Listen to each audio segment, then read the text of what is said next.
আজকে থেকে আমাদের কন্ট্যাক্ট ম্যারেজ শেষ হয়েছে, এখন আমার টাকা আমাকে দাও। এই নাও 50 লাখ টাকার চেক, কিন্তু এখানে তো কোনো স্বাক্ষর নেই। কাল যখন আমাদের ডিভোর্স হবে তখন আমি সই করে দিব। ম্যাডাম, কালকে স্যারের অ্যাক্সিডেন্ট হয়েছে আর ওনার স্মৃতিশক্তি সব হারিয়ে গেছে, তাহলে আমার টাকাটা এখন কে দেবে এটা আমি বলতে পারবো না। ওগো, তুমি চলে আসছো, আমাকে তোমার মনে আছে?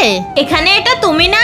জান, তোমার কি এই চেকটার কথা মনে আছে? না, আমার কিচ্ছু মনে নেই। তুমি আমার চেকটা ছিঁড়ে ফেললে, তুমি আমাকে টাকা দিতে চাও না দেখে নাটক করছো। দাঁড়ান ম্যাডাম, আপনি আমাদের স্যারের বউ, এর জন্য স্যারের 500 কোটি টাকা সম্পত্তি সব এখন আপনার। ও মা, এটা তো সত্যি, আমি তো মুহূর্তের মধ্যেই কোটিপতি হয়ে গেলাম। আমি এত টাকা কি করব? হে আল্লাহ, রাহুলের স্মৃতিশক্তি যেন আর জীবনে ফিরে না আসে। আর তখনই তাদের ম্যারেজ সার্টিফিকেটটা পড়ে যায়, তখনই প্রিয়া সেটা উঠিয়ে নেয়। প্লিজ আপু, দয়া করে এটা কাউকে বলো না।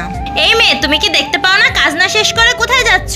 এই চুপ কর, এটা আমাদের মালিকের বউ। আমি এটা জানি, তুই আমাদের মালিকের সাথে কন্ট্যাক্ট ম্যারেজ করেছিস। আমি এখন এই সব কিছুর মালিক। এই মিথ্যাবাদী, তোমার সাহস কি করে হয় আমার বউকে মিথ্যাবাদী বলার? আমার সমস্ত কোম্পানির মালিক এখন থেকে আমার বউ। যা এখান থেকে, আমার কোম্পানি থেকে বের হ তুই। আমাকে মাফ করে দাও, আমি তো তোমাকে পাওয়ার জন্য এগুলো করেছি।